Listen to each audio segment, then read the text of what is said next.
Un coup de maillet, un cylindre extrait du sol et à l'intérieur, un échantillon de terre.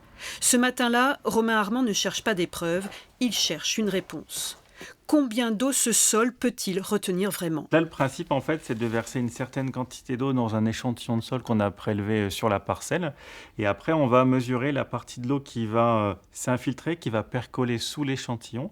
Et par différence, on est capable d'estimer la quantité d'eau qui est retenue par le sol. Et c'est cette quantité d'eau qui pourra alimenter les plantes et les cultures en eau. Reste à faire les comptes.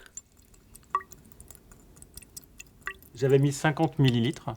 Et là, on a récolté environ 34 millilitres. Donc par différence, ça veut dire qu'il y a 16 millilitres qui sont restés dans l'échantillon de sol et qui donc virtuellement pourraient alimenter les plantes en eau après. Pas de solution miracle, mais des indices. Et sur le terrain, une autre piste se creuse. Julien Guidet entre lui aussi dans le détail, à sa manière, à la bêche.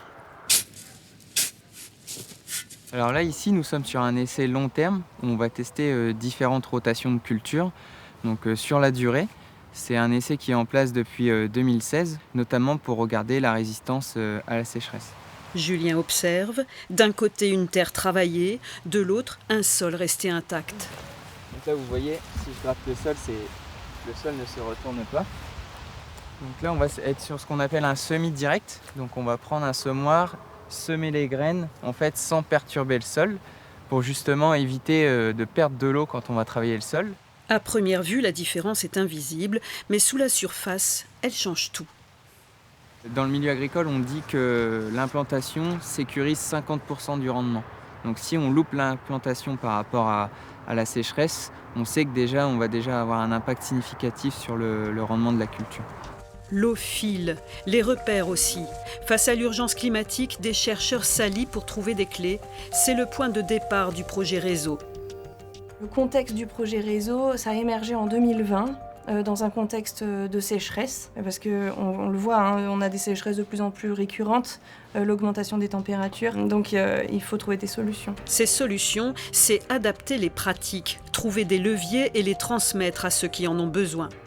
Le sol se comporte comme une éponge vis-à-vis de l'eau, et donc ce qu'on recherche, le réel enjeu du sol, c'est capter l'eau, comment mieux la capter et comment mieux la stocker, la conserver dans le sol. Et l'objectif final, c'est si on arrive à faire ça, c'est d'avoir le recours le moins possible à l'irrigation. Alors ici, on cherche. Mais pour qu'un indice devienne une preuve, il faut du temps et plusieurs angles d'approche. Romain opte pour la patience. Tout est là, des échantillons de terre stockés dans la table à succion. C'est une expérience qui prend plusieurs semaines, voire plusieurs mois. L'idée, en fait, ça va être de laisser le temps à l'eau de se stabiliser dans l'échantillon. Et une fois que la quantité d'eau sera stabilisée, on pourra avoir la mesure finale. Donc là, on est parti pour combien de temps ? Alors là, on est parti pour plusieurs semaines. Mais sur le terrain, pas le temps d'attendre. Dès demain, ce sont les outils connectés qui guideront la décision d'irriguer ou pas.